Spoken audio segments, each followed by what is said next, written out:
बड़ी बहू छोटी बहू। पालमपुर गांव में एक परिवार रहा करता था, जिसमें माता पिता, 2 भाई, एक बड़ी बहू रहा करते थे। दोनों भाई मिलकर घर चलाने के लिए साथ में काम किया करते। हर रोज की तरह एक दिन राजू और रमेश खेती करने के लिए निकलते हैं। तभी रमेश अपने पिता से कहता है, पिताजी, मैं सोच रहा हूँ कि मैं एक ट्रैक्टर खरीद लूँ। इससे हमारी बहुत मदद हो सकती है, क्योंकि आजकल के ज़माने में अब हल से भी ज़्यादा ट्रैक्टर से काम होता है। इससे खेती भी तेज़ी से होगी और मुनाफा भी ज़्यादा होगा। तुमने ये बात बिल्कुल सही कही। ट्रैक्टर रहने से कोई दिक्कत भी नहीं होगी। एक काम करो, तुम आज ही ट्रैक्टर खरीद लो। इतने में कमलेश रमेश को पैसे निकाल कर देता है। रमेश जाकर एक नई ट्रैक्टर खरीद कर ले आता है।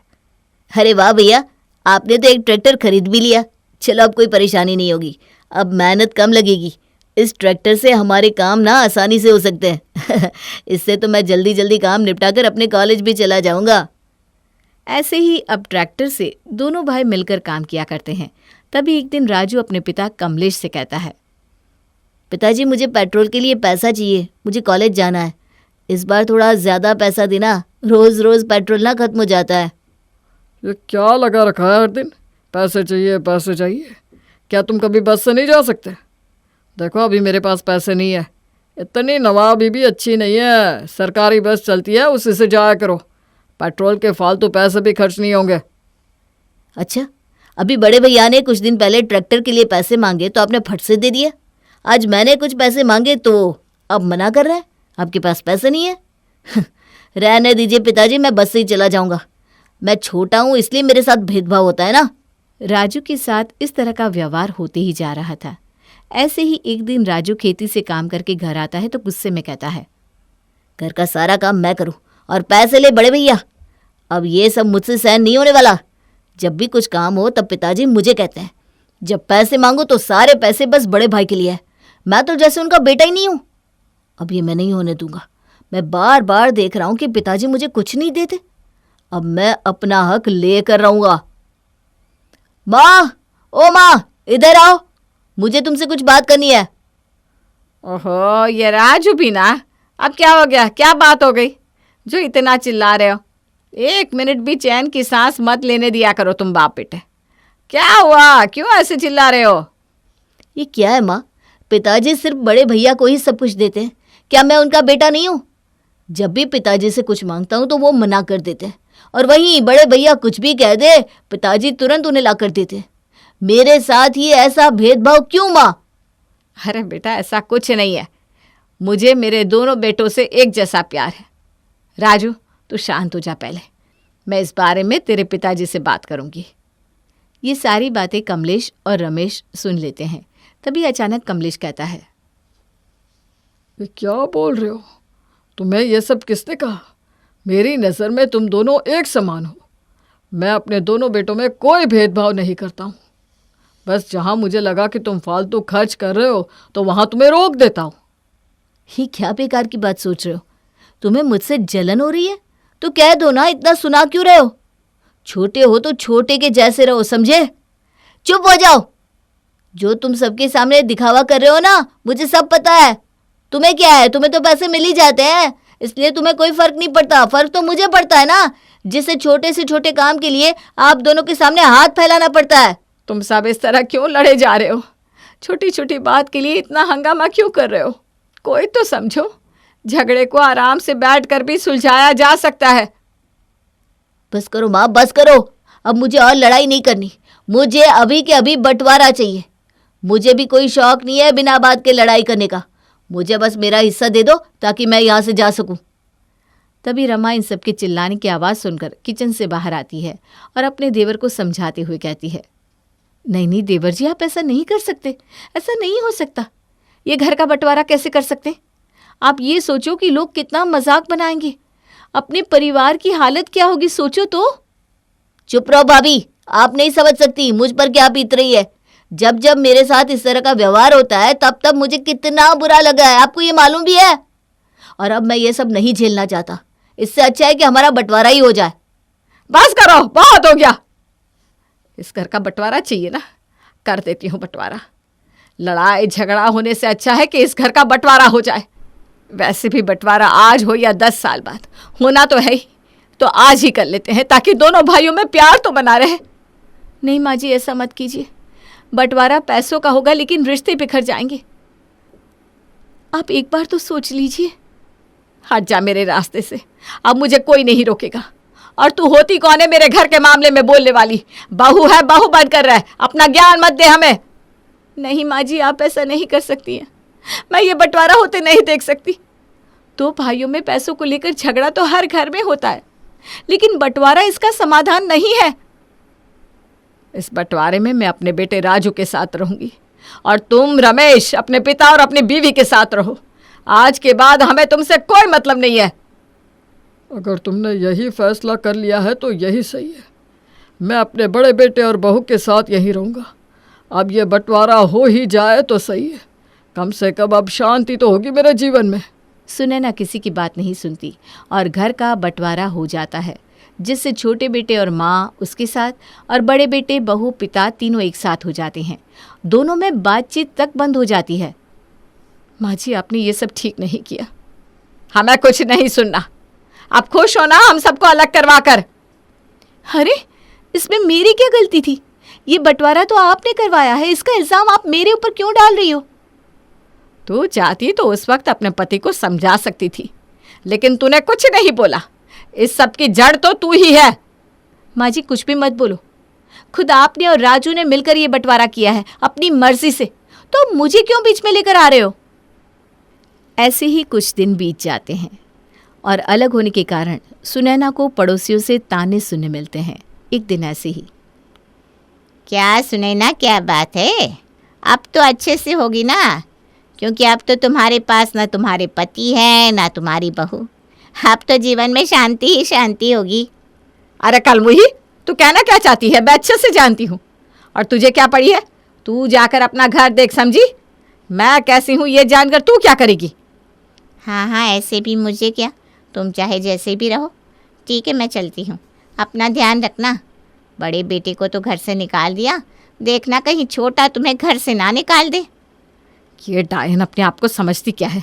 मैं घर नहीं संभाल पाऊंगी, मैं बहू नहीं ला पाऊंगी। अब मैं इसे बताती हूँ, इन सभी का मुंह तो बंद करवाना ही होगा। अब मैं लेकर आऊंगी बिल्कुल परी जैसी बहू।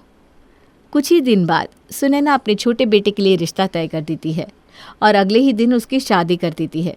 जब ये बात बड़ी बहू रमा को पता चलती है तो वो खुशी से नाचने लगती है।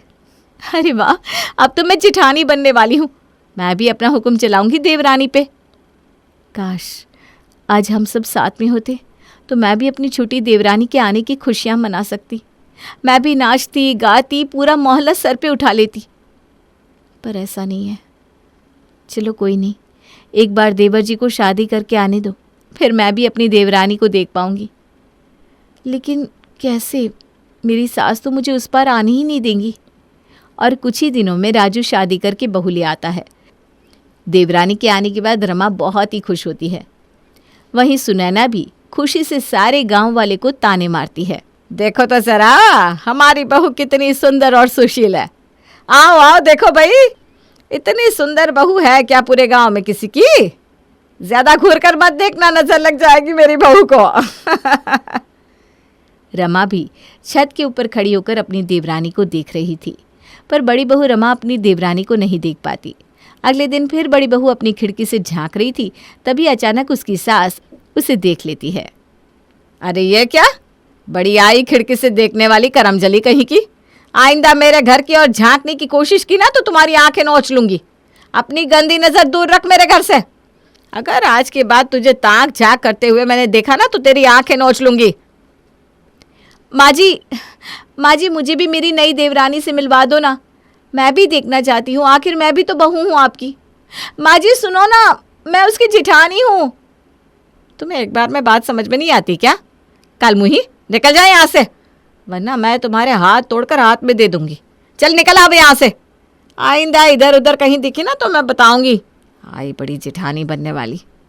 रमा हर दिन कोशिश करती रही, पर उसे कोई मौका नहीं मिला। एक दिन अचानक उसकी सास कहीं चली जाती है और तब रमा छत से छोटी बहू के कमरे में घुस जाती है। अरे देवरानी जी, ये देखो मैं तुम्हारी जिठानी हूँ। तुम्हें देखने के लिए मैंने कितने पापड़ बेले हैं। कहाँ हो देवरानी जी, अब तो मुंह दिखाई कर दो। आप मेरी जिठानी हो, मुझे आपसे मिलकर बहुत खुशी हुई, पर सासू माँ ने तो आप सभी से बात करने के लिए मना किया है। ऐसा क्यों? मतलब वो इतना गुस्सा क्यों है आप लोगों से?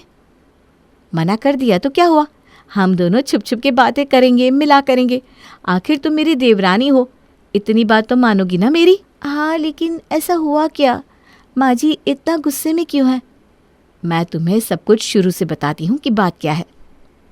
रमा धीरे धीरे सब कुछ छोटी बहू सोनिया को बताती है। फिर आखिर बड़ी बहू और छोटी बहू मिलकर एक प्लान बनाती है जिससे कि दोनों फैमिली एक हो सके। अब हमें कुछ ऐसा करना होगा जिससे कि उन सबको समझ में आ जाए कि ऐसे अलग हो जाने से खून के रिश्ते खत्म नहीं होते। दीदी, क्यों ना हम दोनों मिलकर दोनों भाइयों को सबक सिखाएं? हाँ देवरानी, तुम बिल्कुल सही कह रही हो। अब हमें ऐसा ही कुछ करना होगा ताकि ये परिवार पहले की तरह हंसता खेलता हो जाए। इसी तरह कुछ दिन दोनों एक दूसरे से छुप छुप कर मिलती और तरकीब निकालती। एक दिन छोटी बहू चुपके से बड़ी बहू को कॉल करती है। दीदी, मैंने एक आइडिया सोचा है। क्यों ना हम दोनों घर में कह दे कि राजू का एक्सीडेंट हो गया है और आप उधर कह देना कि बड़े भैया का एक्सीडेंट हो गया है। इसी में दोनों एक दूसरे से मिलने के लिए बेचैन हो जाएंगे और एक दूसरे का हाल पूछने के लिए कम से कम बात तो करेंगे। हाँ ठीक है, मैं ऐसा ही करती हूँ। मैं अभी जाकर उन्हें कहती हूँ। ठीक है दीदी, मैं भी इनको कहती हूँ। देखना सब कुछ सही हो जाएगा, मुझे भरोसा है। और दोनों मिलकर कुछ ऐसा ही करती हैं और दोनों की तरकीब रंग लाती है। सुनिए जी, सुनिए ना, मैंने अभी भी सुना माँ के मुंह से कि देवर जी का एक्सीडेंट हो गया है। वो अभी हॉस्पिटल में भर्ती है। आप जाकर देखिए ना, सब कुछ ठीक तो है। क्या पता किस हाल में है देवर जी, आपको ना जाना चाहिए फौरन। उधर छोटी बहू सोनिया भी राजू से कहती है। सुनिए जी, मैंने अभी अभी सुना है कि बड़े भैया का एक्सीडेंट हो गया है। वो अभी हॉस्पिटल में भर्ती है, आपको देखने जाना चाहिए। ये सब सुनकर दोनों एक दूसरे से मिलने के लिए परेशान हो जाते हैं। इसी तरह दोनों बाइक निकालकर अस्पताल की ओर जाते हैं। तभी अचानक रास्ते में दोनों एक दूसरे से टकरा जाते हैं। अरे ये क्या, तुम यहाँ? मैंने सुना तुम्हारा एक्सीडेंट हो गया, इसलिए भाग भाग कर तुम्हें देखने आ रहा था। हाँ भैया, आप भी यहाँ? मैंने भी यही सुना कि आपका एक्सीडेंट हो गया है। मैं कितना घबरा गया था। भाई घबरा तो मैं भी बहुत गया था कि तुम्हें हो क्या गया, लेकिन ये सब किया किसने और क्यों? आखिर हमसे झूठ क्यों बोला? देख रहे हो ना राजू, आज भी हम दोनों में उतना ही प्रेम है जितना कि पहले था, पर न जाने किसकी नज़र लग गई हमारे घर को। आप बिल्कुल सही कह रहे हो भैया, मेरे कारण ही ऐसा हुआ। मुझे ऐसा नहीं करना चाहिए था। मैंने पैसों का बंटवारा तो कर लिया, लेकिन जो प्यार हमारे बीच में था उसका बंटवारा नहीं हो सका भैया। अरे नहीं छोटू, इसमें तुम्हारी कोई गलती नहीं है, मेरी भी गलती है। ताली एक हाथ से नहीं, दोनों हाथ से बजती है। जो हुआ सो हुआ, उसे भूल जाओ। चलो अब हम सब साथ में रहेंगे। हाँ भैया, आप बिल्कुल सही कह रहे हो। जो हुआ सो हुआ, उसे भूल जाते हैं। अब घर चलते हैं और माँ पिताजी से माफ़ी मांगते हैं। इतना कहकर वो दोनों अपने घर की ओर चले जाते हैं। वहाँ पहुँचते ही अचानक वो दोनों बहुओं को एक साथ देखते हैं। अच्छा, तो ये सारी प्लानिंग तुम दोनों ने मिलकर की थी? हाँ, हम दोनों ने मिलकर। क्या करते, आप लोगों की लड़ाई के चक्कर में हम देवरानी जिठानी को भी अलग रहना पड़ता था। इसी वजह से हम दोनों ने एक तरकीब निकाली और वैसा ही हुआ। तुम दोनों ने जो भी किया वो बिल्कुल सही किया। अगर आज ऐसा नहीं हुआ होता तो हम समझ ही नहीं पाते कि हम दोनों असल में एक दूसरे से कितना प्यार करते हैं। बस माँ पिताजी मान जाए, क्योंकि हम दोनों की वजह से उनके मन में भी खटास आ गई है। तभी अचानक उसकी सास उन सबको बात करते हुए देख लेती है। यह सब क्या है बहू? तुम्हें मना किया था कि बड़ी बहू के साथ बातचीत नहीं करनी, लेकिन तुमने मेरी बात नहीं मानी। तुम भी बिल्कुल अपनी जेठानी जैसी ही निकली। माँ जी, मेरी बात तो सुनिए। मुझे कुछ नहीं सुनना। अभी के अभी इन लोगों को मेरे घर से बाहर निकालो। माँ रुक जाओ, पहले मेरी बात तो सुनो। सब सुन लूंगी, पहले तू इनको यहाँ से निकाल। तुझे याद नहीं कैसे ये लोग तेरा हक का हिस्सा मार लिया करते थे? माँ एक बार हमारी बात तो सुन लो। आखिर इतना गुस्सा क्यों हो कि हमारी शक्ल तक नहीं देखना चाहती आप? भूल गए क्या तुम लोग? तुम लोगों ने कैसे मेरे बेटे को एक एक रुपए के लिए तरसा दिया था। माँ मेरी बात तो सुनो। और फिर राजू और रमेश ने मिलकर इस घटना के बारे में अपनी माँ को सब सच बताया। माँ, ये जो भी देख रही हो, ये सब सोनिया और भाभी के कारण हुआ है। मुझे आज अपनी गलतियों का एहसास हो गया है। उस वक्त मैंने जो भी कहा बस गुस्से में कहा था। मुझे माफ़ कर दो माँ, मुझसे बहुत बड़ी भूल हो गई। मैं पागल हो गया था जो बंटवारा किया, लेकिन अब मुझे मेरी गलती का पछतावा है। चलो ना माँ, एक बार फिर से हम सब एक साथ में रहते हैं, हंसी खुशी। हाँ माँ, मुझे भी माफ़ कर दो। ये सब देखकर सुनैना बहुत खुश होती है। कोई बात नहीं, अंत भला तो सब भला। आखिर तुम सबको समझ में आ ही गया कि साथ रहना बहुत ही ज़रूरी है। अब मैं अपने पूरे परिवार के साथ रहूँगी। ये जो भी हुआ सब बड़ी बहू और छोटी बहू के कारण ही हुआ। अगर ये दोनों ना होते तो हम कभी एक नहीं हो पाते। मेरी दोनों बहुएं बहुत समझदार हैं। मुझे माफ़ कर दो बड़ी बहू, मैंने तुम्हें बहुत गलत समझा। माँ जी, हमारा ये कहना है कि हम सब एक साथ मिलजुल कर रहें, कोई बंटवारा ना हो, जिससे आगे चलकर कोई परेशानी ना हो। और हमारा इतना अच्छा परिवार जो आज एक साथ है, अब सब कुछ सही है तो क्यों ना अब हम एक साथ मिलजुल कर पहले की तरह रहें। मुझे तो पता ही नहीं था कि हमारी दोनों बहुएं इतनी समझदार हैं। धन्यवाद माँ जी, आपने हमारी बात को समझा। इसी तरह अब सारी फैमिली एक साथ हो जाते हैं और खुशी खुशी जीवन बिताते हैं।